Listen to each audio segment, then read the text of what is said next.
আমরা ভগবানের নাম কখন করি বাবা? যখন বিপদে পড়ি, যখন দুঃখ আসে, কষ্ট আসে, তখন গিয়ে ভগবানকে ডাকি বা তার মন্দিরে গিয়ে তার মাথার চরণে মাথা ঠুকি। কেননা বিপদে পড়েছি যে। दुख पाए से हरि भजे, सुख न भजे कई, सुख में जे हरि भजे, दुख कहाँ से है रे मनवा, दुख कहाँ से। জীবনে দুঃখ এলে ভগবানকে বলি, তুমি কেন করেছো এমনটা? কেন তুমি আমায় কষ্ট দিলে?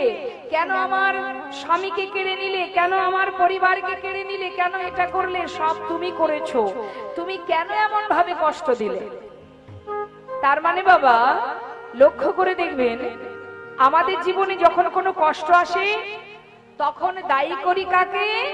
ভগবানকে, তাই না? আর যদি কখনো কারোর কোনো কিছু ভালো হয় তখন আমরা কি বলি? আমি করেছি, আমি করেছি তাই পেয়েছো, আমি করেছিলাম তাই হয়েছে। কি তাই তো? এই বাড়িটা আমি করেছি, এই যে সুন্দর গাড়িতে চড়ছো না, এই গাড়িটা আমার, আমি কিনেছি তাই পেয়েছো। অর্থাৎ ভালো কিছু করলে সেজন্য আমি, আর খারাপ কিছু হলে তার জন্য ভগবান। শাস্ত্রে বললেন ভক্তের স্বভাব এটা নয়। ভক্তের কাজ কি? সুখেই রাখো আর দুঃখেই রাখো, যেন তোমার চরণ ছাড়া করো না। তোমাকে ছাড়া আমি আর কিছু চিনি না, আমি তোমায় ছাড়া আর কিছু বুঝি না।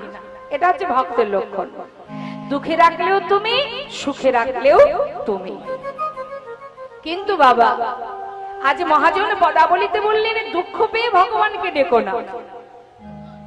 দুঃখের সময় নয়, সুখের সময়ও তাকে ভালোবাসো।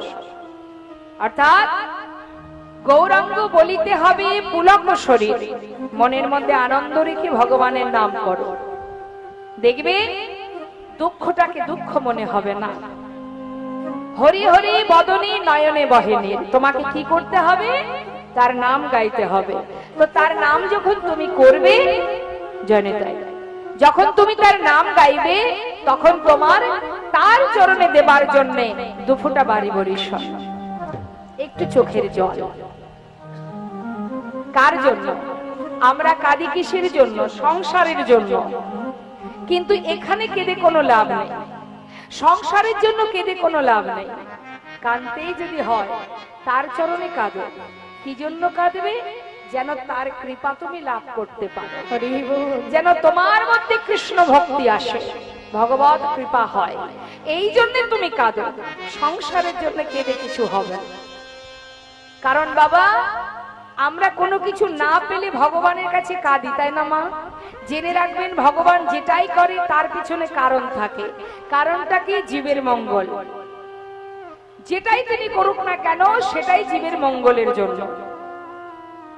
অর্থাৎ যেটা তুমি পেয়েছো জানবে সেটা তার কৃপা হয়েছে তাই তুমি পেয়েছো।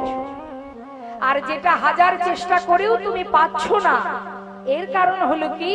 তিনি সেটা চাইছেন না, তার ইচ্ছা সেটা তোমায় দেবে না। দিলে তোমার ক্ষতি হবে, ভালো হবে না, তাই তিনি দিচ্ছেন না। নিতাই গৌর হরি বল, হরি বল। যদি তুমি পাওয়ার উপযুক্ত হও নিশ্চয়ই পাবে, নিশ্চয়ই তার কৃপা হবে। কিন্তু তুমি চাইলেই পাবে না, সময় চাই, চাইলেই পাওয়া যাবে না। যখন তার মনে হবে তখনই তোমায় দেবে, তার আগে দেবে না। তাই তার জন্য কেঁদে লাভ নেই। তুমি তোমার কর্ম করো, তুমি তোমার কর্ম করে যাও, তোমার দায়িত্ব কর্তব্য পালন করো, নিজের কর্ম করো। নিজের কর্ম মানে কি? নিজের কাজ মানে কি? সংসার করা। কি জন্য আসা আমাদের? কৃষ্ণ ভজিবার করে সংসারে আইনো। তাহলে আশা কি জন্য? কৃষ্ণ ভজন করার জন্য, সংসার করার জন্য নয়। নেহাত সংসার করেছি আমরা, এবার সংসার করে তার মধ্যে দিয়েও কৃষ্ণ ভজন করা যায়, যেটা রাধারানী আয়ানের ধরনী হয়ে আমাদের মতো জীবকে দেখিয়ে গেছে যে তুমি সংসার করো, দায়িত্ব কর্তব্য পালন করো, কিন্তু নিজের কাজটা ভুলে যেও না। নিজের কাজ কৃষ্ণ ভজন। আমাদের আসল পরিচয় আমরা ভগবানের চরণের দাস, আর সেই কর্ম করার জন্যই আমাদের আশা, সেই কর্মের দিকে আমাদের ধ্যান দিতে হবে। তা সেই কর্ম কি কলিজীবের কষ্ট নয়, কোনো সাধন ভজন নেই বাবা, যাগ যজ্ঞ পূজা অর্চনা কিচ্ছু নেই। যে কলিকে আমরা প্রতি পদে পদে দোষ দিই না মা। বাচ্চা কাচ্চা কোনো ভুল করলে বা বড়রা কোনো ভুল করলে আমরা কি বলি বাবা, কলির ছেলে বলে এই অবস্থা, কলি যুগ বলে এই অবস্থা, এটা কলিযুগ, কলির ধর্ম। আরে আর বলো না ভাই, কলিকাল, যার কারণে ছেলে মেয়ের এই অবস্থা। তার মানে কি সবকিছুতে কলির দোষ।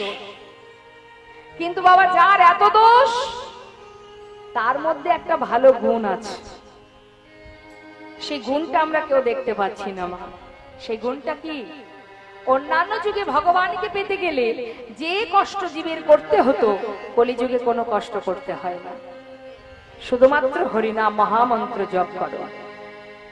এই নাম ছাড়া কলিজীবের নাহি আর ধর্ম, শুধুমাত্র মহামন্ত্র জপ। তুমি যেখানে থাকো, যেমন থাকো, যেভাবে থাকো, কোনো দুঃখ নেই, শুধু হরিনাম করো। যদি হরিনাম মহামন্ত্র জপ করতে পারো, 16 নাম 32 অক্ষর জপ করতে পারো, তার জন্য স্থানকাল পাত্রেরও দরকার নেই। অপবিত্র পবিত্র বা সর্বাবস্থাঙ্গত বিবাহ যৎসরি পুণ্ডরীকাক্ষ সবার জপ ভন্তর সূচি। তুমি পবিত্র থাকো, অপবিত্র থাকো, সূচি থাকো, অসুচি থাকো, যেখানে থাকো, যেমন থাকো, যে অবস্থায় থাকো না কেন, যদি একবার তার স্মরণ করতে পারো, সেই মুহূর্তে যখনই তাকে স্মরণ করবে, তখনই তোমার ভেতর বাহির পবিত্র হয়ে উঠবে। তাহলে এত সুন্দর আমাদের এই কলিহত জীবের জন্য যে সুবিধা দিয়েছে, যে সহজ উপায় দিয়েছে, হরের নাম হরের নাম হরের নাম এব কেবলম কলো নাস্তেব নাস্তেব গতির অন্যথা। নাম করো জীব, আর কিছু নয়, হরি নাম মহামন্ত্র জপ করো। কিন্তু নাম করবে নিজের স্বার্থ পূরণের জন্য নয়, ছেলে মেয়ে, সংসার, আত্মীয় পরিজন, তাদের জন্য নয়, শুধুমাত্র নিজের জন্য, নিজের মঙ্গলার্থে। হে প্রভু, দিয়েছো মনুষ্য কুলে জনম, 84 লক্ষ জনে ভ্রমণ করে তবেই পেয়েছি মানব জনম। তোমার কাছে শুধু একটা নিবেদন, যেন কৃষ্ণ ভক্তি হয়, যেন তোমায় ভালোবাসতে পারি, তোমায় চিনতে পারি, তোমাকে জানতে পারি। শুধুমাত্র যাবার পথ খুঁজে পাওয়ার জন্য। আসার সময় এসেছিলাম ভালো, বলুন দেখি মা, যাওয়ার পথ কি মনে আছে আমাদের? কোন পথে এসেছি জানি আমরা? যাব কোন পথে জানি? আসল ঠিকানাটাই ভুলে গেছি আমরা, মনে নেই আমাদের যে কোনটা আমার ঠিকানা। তুম কাহা সে আয়ে হো আর যাওগি কাহা, ইতনা দিল বিচার লো বাস হো গয়া ভজন। রাম ভক্ত তুলসীদাস বললেন, তুমি কোথা থেকে এসেছো আর কোথায় যাবে, এটার সন্ধান যদি তুমি করতে পারো, তবেই তুমি তোমার ভজনের পথ খুঁজে পাবে। তাই গৌর হরি বল, হরি বল। তাই তো বৈষ্ণব মহাজন বললেন, একমাত্র কলিযুগে যদি কোন জীব সৎ গুরুচরণ আশ্রয় করতে পারে, আপন আপন গুরুচরণ, যদি গুরুচরণ আশ্রয় করতে পারো, যদি নিতাই চাঁদের কৃপা হয়, তবে তুমি গৌর কৃপা লাভ করতে পারবে। নবদ্বীপে কে কে গেছেন একবার হাত তুলে দেখান। হরি বল, হরি বল, নিতাই গৌর হরি বল। বলুন দেখি মা, নিত্যানন্দ প্রভু কে? গৌর হরির কে হয়?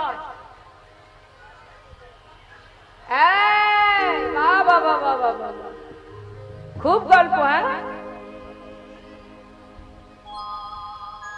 নিত্যানন্দ প্রভু গৌর হরি কি হন? দাদা। বাহ বাবা, কোথায় আছেন আমি তো দেখতে পাচ্ছি না। তাহলে নিত্যানন্দ প্রভু হচ্ছেন গৌর হরির দাদা। যদি গোবিন্দ পেতে হয়, তাহলে রাধারানীকে আশ্রয় করতে হয়, যদি গৌরকে পেতে হয়, তাহলে নিতাই চাঁদকে আশ্রয় করতে হয়। তাই তো শাস্ত্রী বৈষ্ণব মহাজন বললেন, আরে কবে নিতাই চাঁদে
বাসনায় আমার কবে তুচ্ছ হবে, সংসার বাসনায় আমার কবে তুচ্ছ হবে, ভোগ বিষয় ছাড়িয়া কবে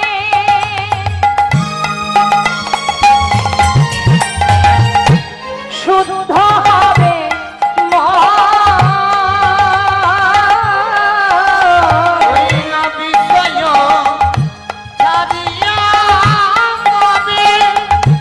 গৌর হরি বল।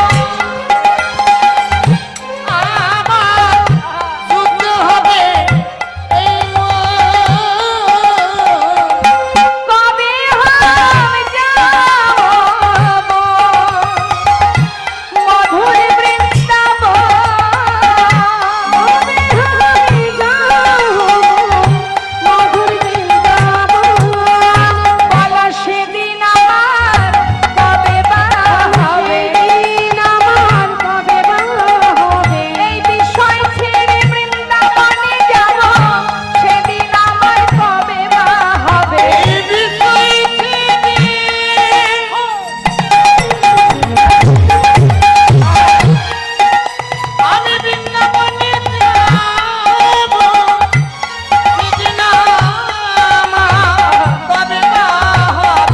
কবে হাম যাব মধুর বৃন্দাবন, কবে জয় গৌর হরি বল। মধুর বৃন্দাবন। কথাটা কি বললেন মা? শাস্ত্রে বললেন কমাতে হবে না, যেটা আছে একই রকম থাক। বৈষ্ণব মহাজন বললেন বিষয় ছাড়িয়া কবে শুদ্ধ হবে মন, কবে হাম যাওব মধুর বৃন্দাবন। অর্থাৎ এই যে বিষয়, বিষয়ের মধ্যে যে আমরা মোহে ডুবে আছি, মায়া মোহে, মায়ার বালিশ মাথায় দিয়ে মোহ ঘুমে ঘুমিয়ে আছি আমরা। এই বিষয় থেকে যত সময় আমরা মুক্তি না পাবো মা, তত সময় সেখানে ভক্তি বিরাজ করবে না। সদা সর্বদাই আমরা যে সংসারের পিছনে ছুটে বেড়াচ্ছি, অর্থের পিছনে ছুটে বেড়াচ্ছি, এই সংসারের বিষয়ের মধ্যে যত সময় থাকবো তত সময় কিন্তু আমাদের মধ্যে কৃষ্ণ ভক্তি প্রবেশ করবে না। এর জন্য কি করতে হবে? হয়তো আপনারা বলবেন তবে কি সংসার করব না? কেন করবেন না? সংসারের আপনার দায়িত্ব কর্তব্য যা আছে আপনি পালন করুন, কিন্তু মনটা দিয়ে দিতে হবে কৃষ্ণ চরণে। নিতাই গৌর হরি বল। মনটা সেখানে দাও। শ্রীমতী রাধারানী সংসারের মধ্যে কর্ম করেছে, রন্ধন করেছে, সব করেছে, কিন্তু মন কোথায় থাকতো বাবা? গোবিন্দের কাছে। তুমিও সংসারে দুঃখ আসুক, সুখ আসুক, সবই তোমার চরণে সঁপে দিলাম প্রভু। তুমি যেমনই রাখবে, শুধুই আমি এটুকুই জানি যে তুমি প্রভু, আমি তোমার দাস, আর কিছু যাই না, আর কিছু জানি না। তোমার চরণে সঁপেছি এই মন। দেখবেন এই কলিহত জীবের কেমন দুর্দশা, তার একটা সুন্দর দৃষ্টান্ত দিই মা। আমাদের কলিহত জীবের কেমন দুরবস্থা, এত দুরবস্থা, তথাপিও শাস্ত্রে বললেন ধন্য কলিযুগ ধন্য, কারণ অবতীর্ণ আমার শ্রী চৈতন্য। রাম ভক্ত তুলসীদাস তিনি কলম দিচ্ছেন, কলিহত জীবের কেমন দুরবস্থা হবে জানো? सच कहे तुम्हारे लट्ठा झूठ जगत भुलाए, गौर से गली गली फिरी सुरा बैठल बिकाए। गाभी को दोही कुत्ता को पले बाछुरी रह जाए भूखा, संबंध को अच्छा खिलाए लेकिन बाप रह जाए भूखा। चोर के छाड़े साधु के बंदे पथिक को लगाए फांसी, हाय रे कलियुग तेरी तमाशा दुख लगे और हंसी। এই প্রত্যেকটি কথা আমি একটা একটা করে ব্যাখ্যা করে বুঝিয়ে দেব, মন দিয়ে শুনবেন। কি বলছে মা? সচ্চে কাহে তোমারে লট্ঠা। কলিহত জীব যদি সৎ পথে চলে, সত্য কথা বলে, সত্য কথা বললেই বিপদ। আপনি বাঁচবেন কিনা সন্দেহ আছে। জগতে সত্য কথা বললে বিপদ, সৎ পথে চললে বিপদ। এই সমাজে বাঁচতে গেলে যাদের সম্মান করা উচিত তারা সম্মান পায় না, যাদের মুখ দেখলে দিন ভালো যাবে না তাদের কাছেই আমাদের মাথা নত করে চলতে হয়। যদি এলাকার মধ্যে কোনো ঘৃণিত ব্যক্তি থাকে, তার কাছে কলিহত জীব সর্বদাই মাথা নত করে চলে। গুরুজনকে সম্মান করে। বর্তমান কলিযুগে যারা সম্মানীয় ব্যক্তি, মনে করুন মাতা পিতা, বর্তমান ছেলে মেয়েরা মা বাবাকে সম্মান করে, বরং মা বাবার কথা সন্তান শোনে না, সন্তানের কথায় মা বাবাকে চলতে হয়। গুরুর কথা শিষ্য শোনে না, শিষ্যের কথায় গুরুকে চলতে হয়। সবই উল্টো ধারা। কি বললেন? শুধু তাই নয়, স্ত্রীর কথা মানে স্বামীর কথায় স্ত্রী শোনে না, স্ত্রীর কথায় স্বামীকে চলতে হচ্ছে। বর্তমান কলিযুগের এই দুরবস্থা। সচ্চ কহে তো মারে লট্টা, ঝুঠ হে জগৎ ভোলা। এই জগৎটাকে ছেয়ে রেখেছে অত্যাচার, অনাচার, ব্যভিচার, দুরাচার, পাপাচার, এই পৃথিবীটাকে ছেয়ে রেখেছে। গোরস মানে কি? গরুর দুধ। যারা দুধ বিক্রি করে বাবা, তারা দরজার গোড়ায় গোড়ায় গিয়ে চিৎকার করে দুধ বিক্রি করে। কি গ্রামে গ্রামে দরজায় গিয়ে কড়া নাড়া দিয়ে দুধ বিক্রি করে, কি তাই তো? গ্রামে গ্রামে ছুটে যায় দুধ বিক্রি করার জন্য। বললেন গৌরস গলি গলি ফিরি সুরা বৈঠল বিকায়। সুরা অর্থাৎ মদ্য। এই মদ বিক্রির জন্য দেখবেন অলিতে গলিতে যেতে হয় না। যদি কোনো ব্যক্তি গুহার মধ্যে কোনো জঙ্গলের মধ্যেও বসে থাকে, সাধারণ জীব সেইখানে গিয়ে লাইন দিয়ে দাঁড়িয়ে থাকে। এটা আমার কথা নয়, শাস্ত্রের কথা। আর কি বললেন? বললেন গাভী কো দোহে কুত্তা কো পালে। আমরা কি করি? গাভীর দুগ্ধটাকে দহন করে নিয়ে সেটাকে বিক্রি করে দিই, তাই তো? বাছুরকে খেতে দিই না, কিন্তু বাড়িতে যদি বিদেশি কুকুর পুষি তার জন্য কিলো কিলো দুধ কিনে আনা হয়, তাই না? কেন? শরীর খারাপ যাতে না হয়, কুকুরের দেখভাল করার জন্য। মেদায় গৌর হরি বল। সম্বন্ধ কো আচ্ছা খিলায়ে লেকিন বাপ রহে যায় ভোকা। অর্থাৎ বাড়িতে কোনো আত্মীয় স্বজন এলে, কোনো বন্ধু বান্ধব এলে, তাদেরকে যেভাবে আমরা সেবা করি, তাদেরকে যেভাবে আমরা যত্নার্থী করি, কিন্তু নিজের মা, যে মা এত কষ্ট করে সন্তানকে একটু একটু করে বড় করেছে, কোন মায়ের যদি 5টি সন্তানও থাকে, লক্ষ্য করে দেখবেন সেই একটি মায়ের খোরাক ওই 5 পুত্র জোগাড় করতে পারে না। অবশেষে সেই মায়ের জায়গা হয় কোথায়? হয় জায়গা হয় বৃদ্ধাশ্রমে, আর না হয় সেই মা অন্যের বাড়িতে ঝিয়ের কাজ করে নিজের জীবিকা নিজেই নির্বাহ করে। তুমি যতই করো না কেন, তুমি জেনে রেখে দাও, এই জগতে তোমার বলতে, আপন বলতে আর কেহ নাই। একজনই আছে আপন, যে সদা সর্বদাই তোমার কাছে আছে, যাকে তুমি দেখতে পাচ্ছ না। দেখার নয়নে তোমার মায়ার আবরণ, মায়ার পর্দা দেওয়া, তাই তুমি দেখতে পাচ্ছ না। যিনি ওইখানে দাঁড়িয়ে আছে, যে তোমার সুখে আছে, দুঃখে আছে, যে তোমার ভালোতেও আছে, মন্দতেও আছে। তোমার চোখের জল তিনি সইতে পারেন না। যার কেউ নেই তার ভগবান আছে, সদা সর্বদাই আছে। আজ তোমার কাছে সে আছে, তুমি যখন থাকবে না সে থাকবে। সে যত সময় তোমাকে নিয়ে না যাবে তত সময় সে তোমার কাছে থাকবে। শুধু দেখবার যে দৃষ্টি, সেটা একবার দিব্য দৃষ্টি দিয়ে দেখো। আমাদের দেখার দৃষ্টিটা মায়ার পর্দা দিয়ে ঢাকা, তাই দেখতে পাচ্ছি না। বললেন কি রাম ভক্ত তুলসী দাস? বললেন চোরকে ছাড়ে সাধুকে বাঁধে প্রতিজ্ঞ লাগায় ফাঁসি। যে অপরাধ করেছে তার যদি অর্থ থাকে, তার 1000 অপরাধ মুকুব হয়, কিন্তু অসহায় ব্যক্তি যদি কেউ থেকে থাকে, তাকে ধরেই জগতে সমাজ টানাটানি করে। তাই বৈষ্ণব মহাজন বললেন, ওরে কলিযুগ, তোর তামাশা দেখে কখনো হাসি পায়, কখনো কান্না পায়। তথাপিও শাস্ত্রে বললেন, ধন্য কলিযুগ ধন্য, অবতীর্ণ আমার শ্রী চৈতন্য। যদি কোনো ভাগ্যবান ভাগ্যবতী 1000 দুঃখের মধ্যে দিয়েও 2 ফোঁটা বাড়ি বরিশন করে যদি তাকে একবার ডাকতে পারে, জীবনের 1000 কষ্ট দূরীভূত হয়ে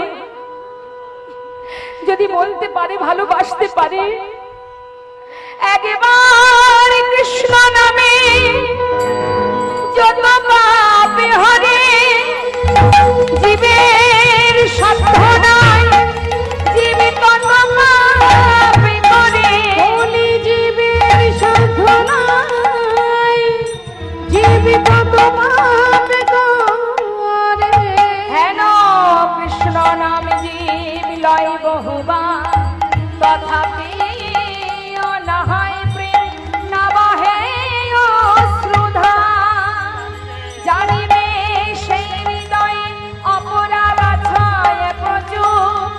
কৃষ্ণ প্রেম বীজ তাতে নাহায় অঙ্ক।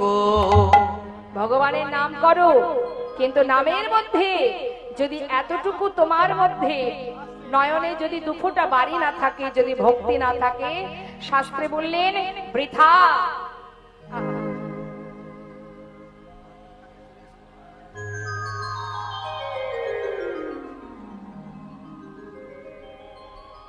বৈষ্ণব মহাজন বললেন হরিনাম জীব ঘরে ঘরে উচ্চারণ করছে, সবাই মিলে হরিনাম গাইছে, তথাপিও হৃদয় মাঝে কৃষ্ণ ভক্তি জাগরিত হচ্ছে না। হেন কৃষ্ণ নাম জীব লয় বহুবার, তথাপিও না হয় প্রেম না বহে অশ্রুধার। কেন? জানিবে সেই হৃদয়ে অপরাধ আছে প্রচুর, কৃষ্ণ প্রেম বীজ তাতে না হয় অঙ্কুর। নিতাই গৌর হরিবোল হরিবোল। তাই তো বৈষ্ণব মহাজন বললেন সময় গেলে আর পাবে না, সময় থাকতে যদি তুমি তাকে ভালোবাসতে পারো, কে জানে কার হাতে কতটুকু সময় আছে, তাই না মা? তাই আজ মহাজন লীলার পাশে দাঁড়িয়ে বললেন দেখো রূপ রঘু নাদে পদে করো দহিয়া, এ রাধা সেবার অভিলাষ মাগে নরোত্তম ঠাকুর নরোত্তম। মহাজনী পদাবলী দিয়ে ছোট্ট করে আমরা গৌর কথাকে বিশ্রাম রাখলাম। এবার আমরা চলে যাব লীলা কথায়। সবাই মিলে চলুন আমরা চলে যাব মধুময় শ্রীধাম বৃন্দাবনে। একবার উলুধ্বনি হরিধ্বনি করে চলুন সবাই বৃন্দাবনে প্রবেশ করি। নিতাই গৌর হরিবোল হরিবোল।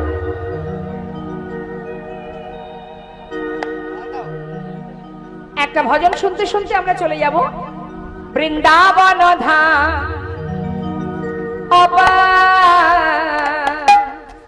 জপে যা রাধে রাধে, সবাই মিলে হাতে তালি দিয়ে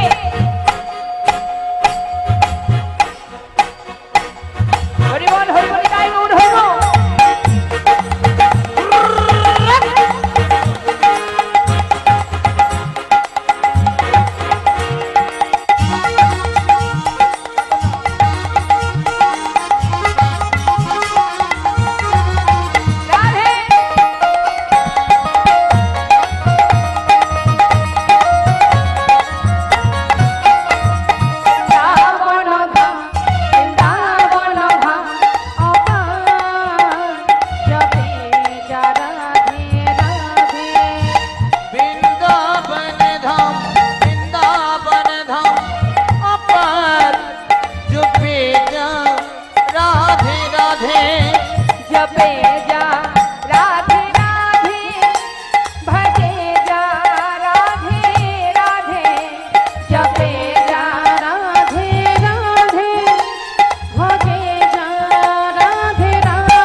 ভালোবাসি তাই না মা? যেখানে লাভ আমরা সেখানে কি, তাই তো? তা এখানেও লাভ আছে। একজনের সঙ্গে একটার সঙ্গে একটা ফ্রি যাবেন নাকি? একটার সঙ্গে একটা ফ্রি পাবেন। কিন্তু মানে বাজারে গেলে কলগেট কিনতে গেলে যেমন কলগেটের সঙ্গে আর একটা কি ফ্রি থাকে? ব্রাশ। দোকানে গিয়ে তো আর বলেন না আমাকে ব্রাশ দিন, বলেন? দাদা কলগেট দিন। কলগেটটা যেই বাড়ি এসে খোলা হয়, প্যাকেটটা খুললে কি পাওয়া যায়? কলগেটের সঙ্গে ব্রাশ ফ্রি। তাহলে আমরা যদি একজনকে ভালোবাসলে আর একজনকে পেয়ে যাই ফ্রি, তাহলে তো সেটাই আমাদের বড় আনন্দের বা লাভের। হ্যাঁ, তাহলে লাভটা কি? যে জন্য এত কষ্ট, যে জন্য এখানে আসা, যার কথা শোনার জন্য আসা, তাকে পাওয়া যাবে যদি আপনি রাধাকে ভালোবাসতে পারেন। নিতাই গৌর হরি বল। जो राधा राधा गावे वो प्रेम पगर खा पावे। जो राधा राधा गावे जो प्रेमी पगर को पावे। वो तो है जाए, वो तो है जाए बेड़ा पार।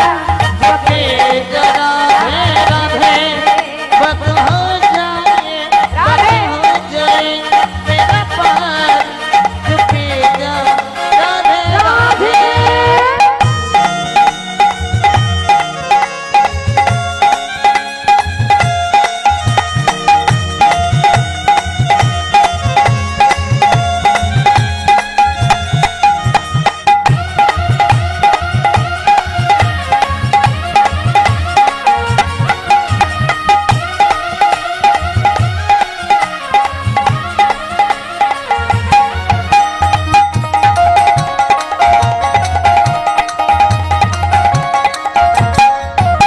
जो राधा नाम नहा तो रसराज बेचारा रता।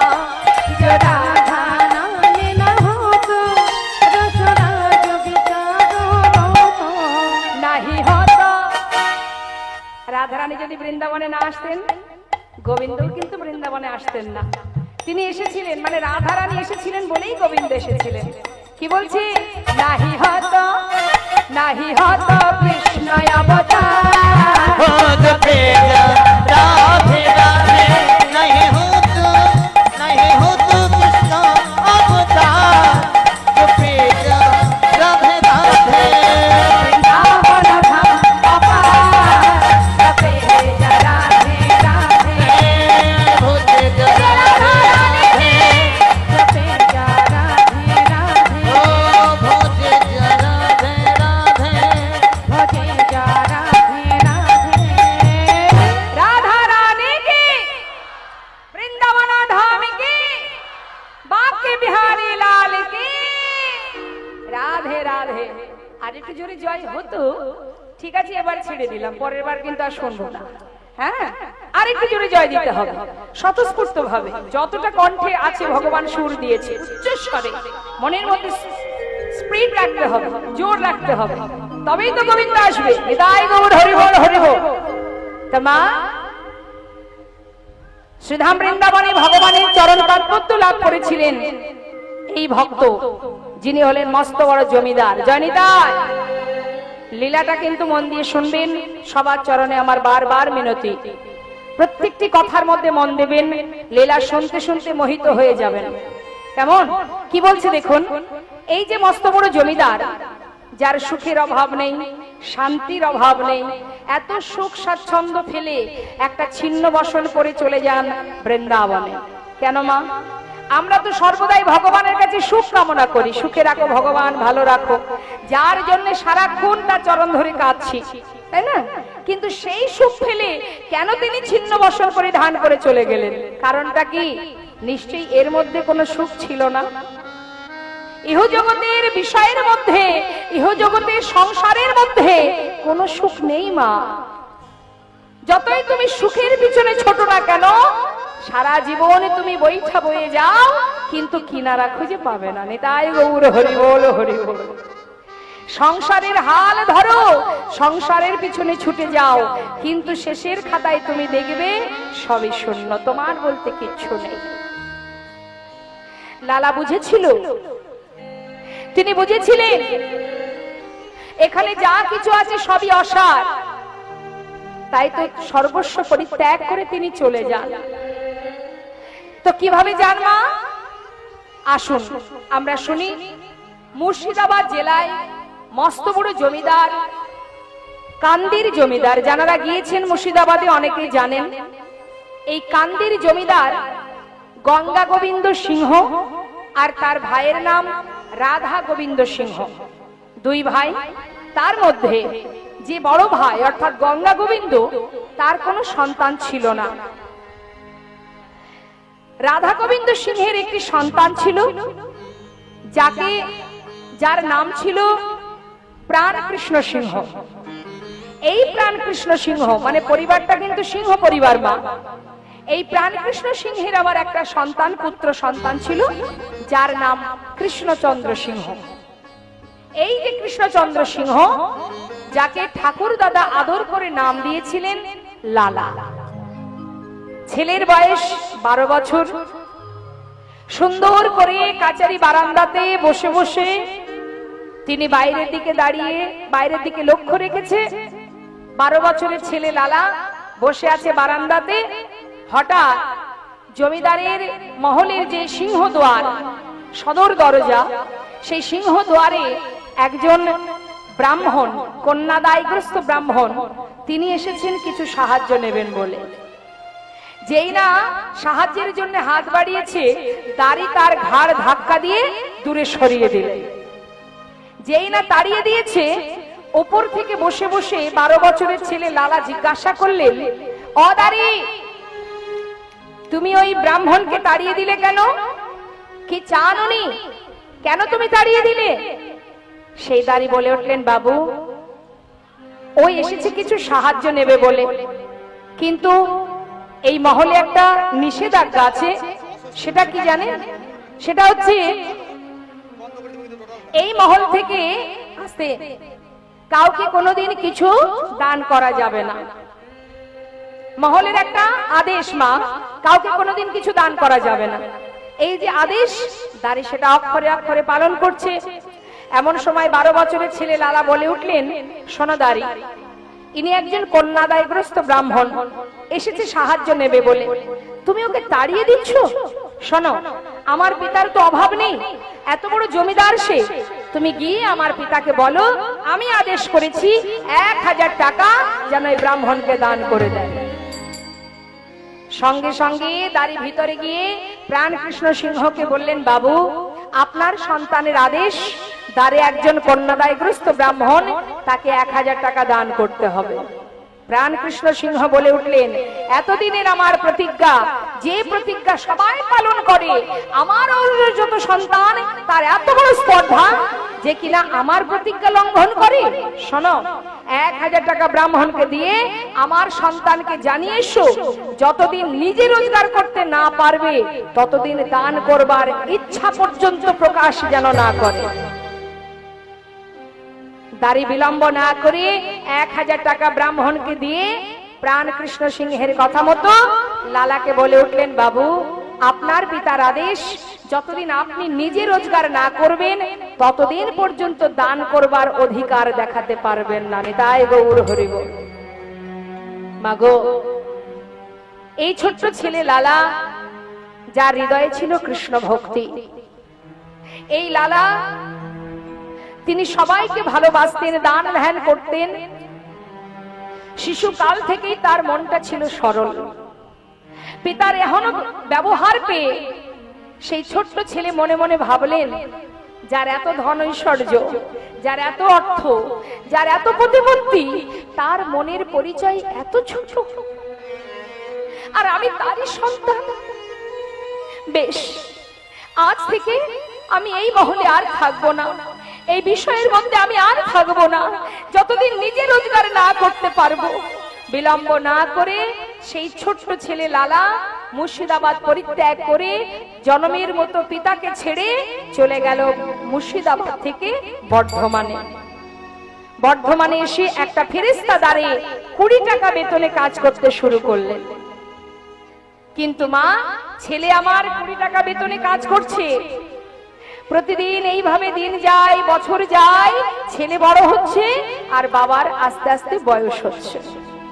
প্রতিজ্ঞা করেছে জীবনে এমন পিতার মুখ সে আর দেখবে না, যার মন এত ছোট, এমন ছোট মনের পরিচয় যে দিয়েছে, আমি তার মুখ দর্শন করতে চাই না। আর লালা ফিরে যায় না। আর এদিকে প্রাণ কৃষ্ণ সিংহ দেখতে দেখতে তার সে বৃদ্ধ হলো এবং শয্যাশায়ী হলেন, চলতে পারে না।